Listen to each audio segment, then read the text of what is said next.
आप सभी का स्वागत है। बता दें कि यूपी में 10 से राज्यसभा सीटों पर आज होने जा रहे मतदान में एनडीए बनाम इंडी अलायंस के बीच कड़ी टक्कर होगी।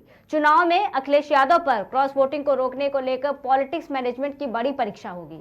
उत्तर प्रदेश में मतदान जारी है। बता दें कि उत्तर प्रदेश में राज्यसभा की कुल 10 सीटें हैं, जिसमें बीजेपी के 8 प्रत्याशी हैं, वहीं सपा के 3, कुल मिलाकर 11 प्रत्याशी मैदान में हैं, जिसमें से भाजपा के 8वें प्रत्याशी संजय सेठ हैं, जो कहीं ना कहीं सपा के लिए मुश्किलें खड़ी कर सकता है। लेकिन समाजवादी पार्टी के 3 प्रत्याशी वहीं पर हैं।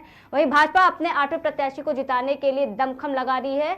समाजवादी पार्टी भी जोर और शोर के साथ तैयारी में है। बात की जाए तो कुल उत्तर प्रदेश में लोकसभा की 403 सीटें हैं, जिसमें से 3 विधायकों का निधन हो चुका है, बाकी 1 अयोग्य हैं और 3 जेल में विधायक हैं। कुल मिलाकर 396 विधायक हिस्सा लेंगे। वहीं भाजपा को अपने 8 प्रत्याशी जिताने के लिए 296 विधायक चाहिए। वहीं समाजवादी पार्टी को 3 राज्यसभा सीटों के लिए 111 विधायक चाहिए। 8वें प्रत्याशी को जिताने के लिए भाजपा और तीसरे प्रत्याशी को समाजवादी पार्टी जिताने के लिए दमखम लगा रहे हैं। राज्यसभा के लिए जो चुनाव हो रहा है, इस चीज पे बातचीत करने के लिए हमारे साथ इस वक्त हमारे संवाददाता शुभम जुड़ चुके हैं हमसे लाइव।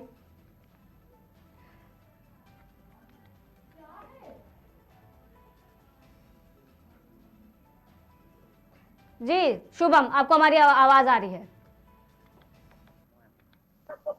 शुभम, ये बताइए कि जिस तरीके से पहले ये तय था कि जिस तरीके से 10 सीटों पे ये जंग लड़ी जा रही है, जहां पर 7 पहले से ही बीजेपी ने अपने प्रत्याशी उतारे थे और 3 समाजवादी के लिए थे, लेकिन 8वां प्रत्याशी जब बीजेपी ने घोषित किया संजय सेठ का नाम, वो कहीं ना कहीं समाजवादी पार्टी के लिए एक चैलेंज है, दिक्कत कर सकती है पार्टी को लेकर।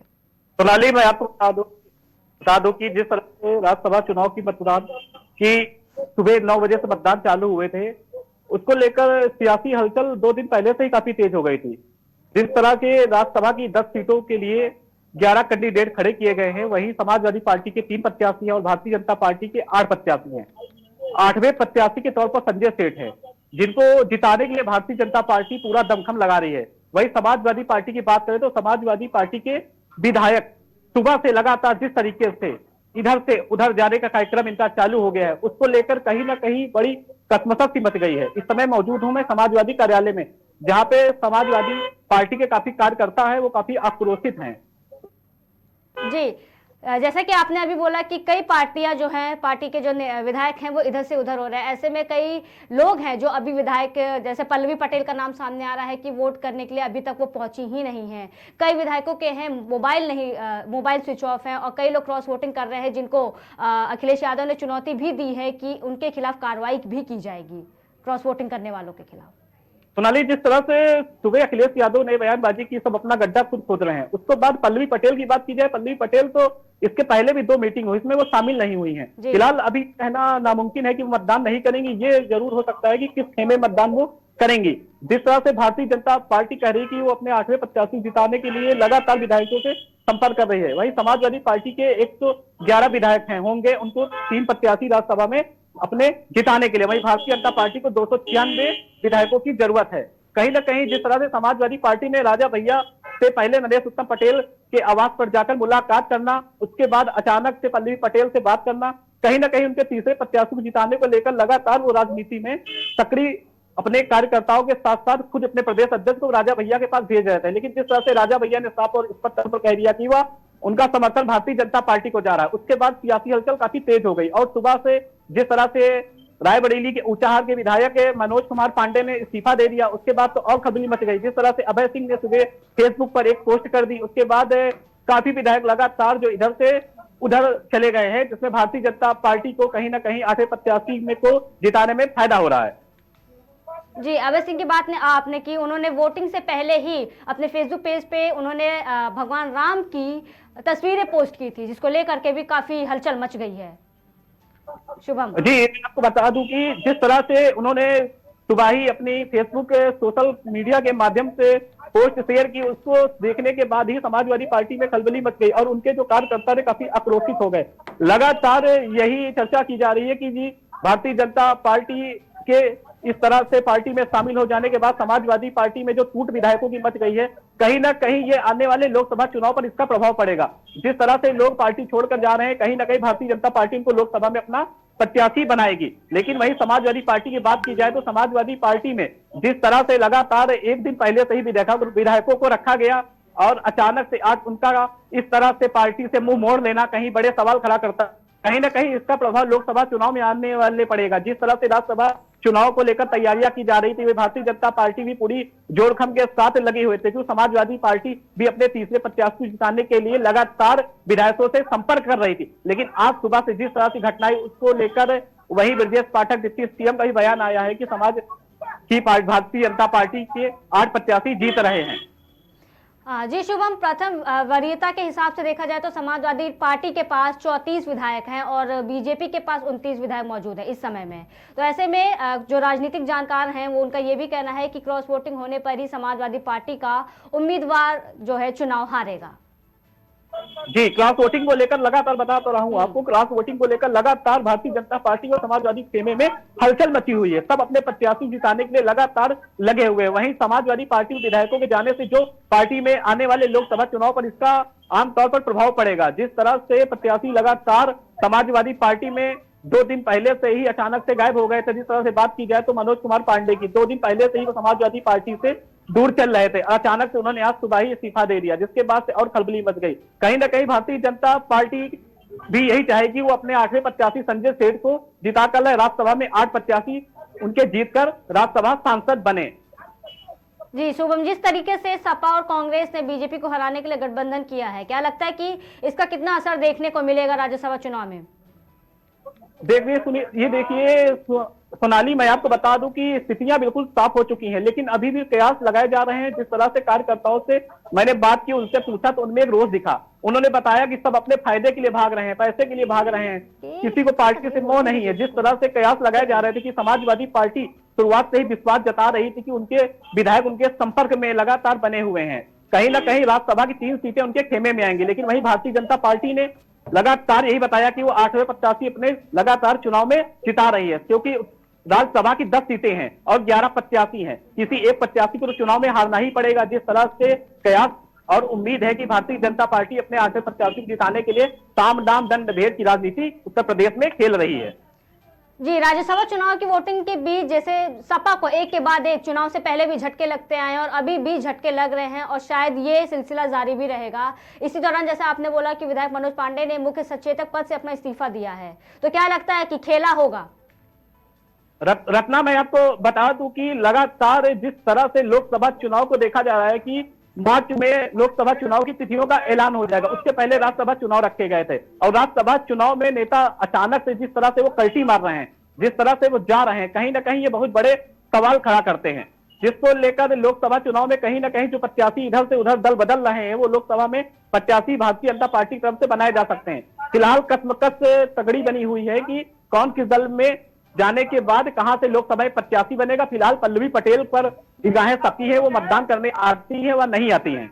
जी, जिस तरीके से ये फेरबदल हो रहा है, क्रॉस वोटिंग की बात सामने आ रही है, ऐसे में जनसत्ता दल के राष्ट्रीय अध्यक्ष रघुराज प्रताप सिंह ने भी ये भी साफ कर दिया कि वो और उनके विधायक भाजपा को ही वोट करेंगे।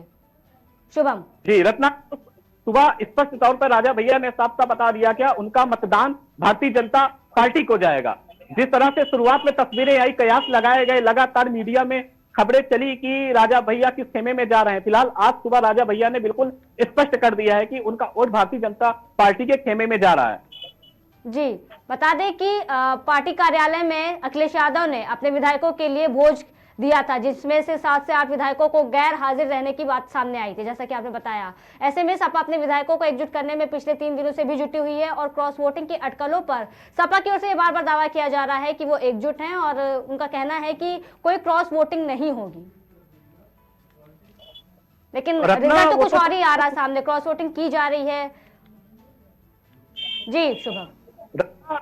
रत्ना, तस्वीरें सुबह ही स्पष्ट हो गई थी। जिस तरह से ये इस्तीफों के सिलसिले सुबह से ही चालू हो गए थे, जिसको लेकर कर रात में जो डिनर पार्टी रखी गई थी उसमें विधायकों का न पहुंचना भी काफी बड़ा सवाल पैदा करता है। और आज सुबह से ही लगातार विधायक अपने मतदान स्थल पर जा रहे हैं, अपना वोटिंग कर रहे हैं। पक्ष या हो या विपक्ष हो, लगातार वो मतदान स्थल पर जा रहे हैं। लेकिन बात की जाए, कहीं ना कहीं समाजवादी पार्टी ने जो रणनीति बनाकर राज्यसभा चुनाव के लिए तैयारी की थी, उस पर कहीं ना कहीं उनका पानी फिरता हुआ दिख रहा है। जिस तरह से इन विधायकों ने इस्तीफा दिया है, कहीं ना कहीं आने वाले कुछ ही घंटों में महज स्पष्ट हो जाएगा कि पल्लवी पटेल किस दल पर जा रही हैं और कहां पे अपना वोटिंग कर रही हैं।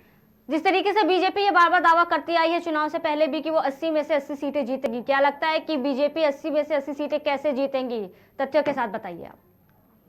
ये तो लोकसभा चुनाव आने वाले ही स्पष्ट कर पाएंगे जनता का क्या है। फिलहाल तो एक प्रकार का ट्रेलर है राज्यसभा चुनाव। राज्यसभा चुनाव के रिजल्ट आने के बाद ही तस्वीरें आमतौर पर स्पष्ट हो जाएंगी कि परिणाम क्या है, जनता का रुझान क्या है। फिलहाल आज की स्थिति में बता दूं आपको, जिस तरह से विधायक लगातार इधर से उधर दर है, कहीं ना कहीं ये सबसे बड़ा सवाल पैदा करते हैं। कहीं ना कहीं पार्टी में जिस तरह की बताया जाता है कि सूत्रधार से विधायक बांधे जाते हैं एक प्रकार की से, लेकिन अचानक से आज उनका इस्तीफा देना, दूसरे दल में जाना, कहीं ना कहीं लोकसभा चुनाव नजदीक हैं जो बड़ा प्रभाव डालेंगे और कहीं ना कहीं राज्यसभा चुनाव का प्रभाव लोकसभा चुनाव में आम देखा जाएगा। जिस तरह से लोकसभा चुनाव होने हैं, प्रत्याशी लगातार उम्मीद यही लगा रहे हैं कि उन्हें लोकसभा चुनाव में प्रत्याशी बनाया जाएगा। अपनी दावेदारी पक्की करने के लिए उधर से उधर जा रहे हैं।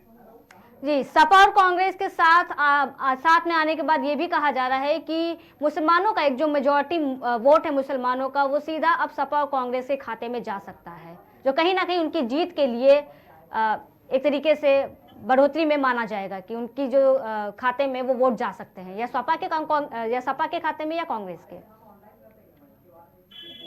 रत्ना, तस्वीरें एकदम साफ हो जाएंगी, स्पष्ट हो जाएंगी, बस राज्यसभा चुनाव के परिणाम आने दीजिए। बाकी बात की जाए कांग्रेस और समाजवादी पार्टी गठबंधन की, ये तो इसके पहले भी इन लोगों ने एक बार गठबंधन किया था, लेकिन उसका प्रभाव उतना नहीं रहा। फिलहाल इस बार जो भी होगा, राज्यसभा चुनाव के नतीजे ही बताएंगे कि कैसे क्या होना है। फिलहाल आज की स्थिति ये बनी हुई है कि विधायकों का लगातार पोलिंग स्टेशन पर जाना, अपने मत का प्रयोग करना और लगातार इस्तीफा देना। अब यह सिलसिला यही थमता है कि लगातार जारी रहता है, ये भी देखना दिलचस्प होगा। और फिलहाल नतीजे आज के ये हैं कि राज्यसभा में 8वें प्रत्याशी जिताने के लिए भारतीय जनता पार्टी साम दाम दंड भेद की राजनीति उत्तर प्रदेश में खेल रही है। वही समाजवादी पार्टी के जो कार्यकर्ता है वो काफी आक्रोशित हैं, लगातार कह रहे हैं कि संविधान की हत्या की जा रही, इस तरीके से बयानबाजी वो कर रहे हैं। जिस तरह से सपा पार्टी से लोगों का साथ छूटता जा रहा है, ऐसे में आज सुबह ही खबर आई थी कि जो सांसद हैं, कद्दावर नेता सपा के रह चुके शफीकुर रहमान बर्क, उनका निधन हो गया है, जिनके जाने से या काफी बड़ा नुकसान हो सकता है सपा पार्टी के लिए। इस पर क्या कहना आपका? कहीं ना कहीं जो पार्टी के वरिष्ठ नेता हैं, जिनके मार्गदर्शन से समाजवादी पार्टी खड़ी हुई है, उन पार्टी के नेताओं की न रहने के बाद समाजवादी पार्टी को तगड़ा झटका तो लगेगा ही। जिस तरह से मैंने जनता से बात की, यहाँ जनता ने बताया कि नए प्रत्याशियों को मौका दे दिया जाता है, जो पुराने समाजवादी कार्यकर्ता हैं उनको पार्टी में मौका नहीं दिया जाता। कहीं ना कहीं समाजवादी पार्टी की हानि का सबसे बड़ा कारण यही है, क्योंकि जो नए नेता आते हैं उनको तुरंत प्रत्याशी बना दिया जाता है। जो जमीनी स्तर के कार्यकर्ता समाजवादी पार्टी के होते हैं उनको समाजवादी पार्टी में टिकट नहीं दिया जाता। कहीं ना कहीं इस विचार को लेकर राष्ट्रीय अध्यक्ष जी को मंथन करना चाहिए और लोकसभा चुनाव अब नजदीक हैं, अभी भी इनके पास समय है कि एक बार मंथन करके पूरी मीटिंग बनाकर अपने हिसाब से दिशा निर्देशित कर जिस तरह से लोकसभा में 17 सीटों पर कांग्रेस लड़ेगी, वहीं 63 सीटों पर समाजवादी पार्टी के प्रत्याशी लड़ेंगे। और देखना बिल्कुल दिलचस्प होगा राज्यसभा चुनाव के परिणाम आने के बाद समाजवादी पार्टी के राष्ट्रीय अध्यक्ष अखिलेश यादव जी क्या डिसीजन लेते हैं, क्या मंत्रणा बनाते हैं, क्या उनकी नई रणनीति होती है। जिस तरह से कार्यकर्ता बेहद ही आहत है, वो कह रहे हैं कि जमीनी स्तर के कार्यकर्ताओं को मौका न देने का परिणाम ही कहीं आज का ये मसला है, जो लगातार विधायक इधर से उधर जा रहे हैं। जी, बहुत बहुत शुक्रिया शुभम हमारे साथ जुड़ने के लिए और जानकारी देने के लिए। जी थैंक यू। जी, तो जिस तरीके से देखा आपने कि राज्यसभा चुनाव को लेकर के सियासी जो गर्मी है वो आपको देखने को मिली। हमारे साथ शुभम जुड़े थे, जिन्होंने पूरी राजनीति की हलचल के बारे में हमें विस्तार से बताया। आपको बता दें कि राज्यसभा की 10वीं सीट पर समाजवादी पार्टी और भाजपा के बीच फाइट होनी है, जिसके लिए दोनों ही दल सियासी जोड़ तोड़ और गणित बैठाने में जुट गए हैं। बीजेपी की तरफ से बात करें तो राज्यसभा चुनाव में आरपीएन सिंह, चौधरी तेजवीर सिंह, अमरपाल मौर्य, संगीता बलवंत, सुधांशु त्रिवेदी, साधना सिंह, नवीन जैन और संजय सेठ चुनाव चुनावी मैदान में है। तो वहीं बात करें समाजवादी पार्टी की, तो समाजवादी पार्टी से जया बच्चन, रामजी लाल सुमन और रिटायर्ड आईएएस आलोक रंजन राज्यसभा प्रत्याशी हैं। बता दें कि बीजेपी के 8वें उम्मीदवार संजय सेठ है, जबकि सपा का तीसरा प्रत्याशी अभी तक तय नहीं हुआ है। लेकिन देखना दिलचस्प होगा कि 11 उम्मीदवार किस्मत आजमा रहे हैं, तो क्या लगता है कि किसकी किस्मत यहां पर चमकेगी। विधायकों की संख्या के आधार पर बीजेपी की 7 और सपा की 2 राज्यसभा सीट पर जीत तय है। बीजेपी 8वें उम्मीदवार संजय सेठ को जिताने के जुगाड़ में है, तो सपा ने वरीयता के आधार पर अपना तीसरा उम्मीदवार आलोक रंजन को बनाया है। फिलहाल के लिए इतना ही।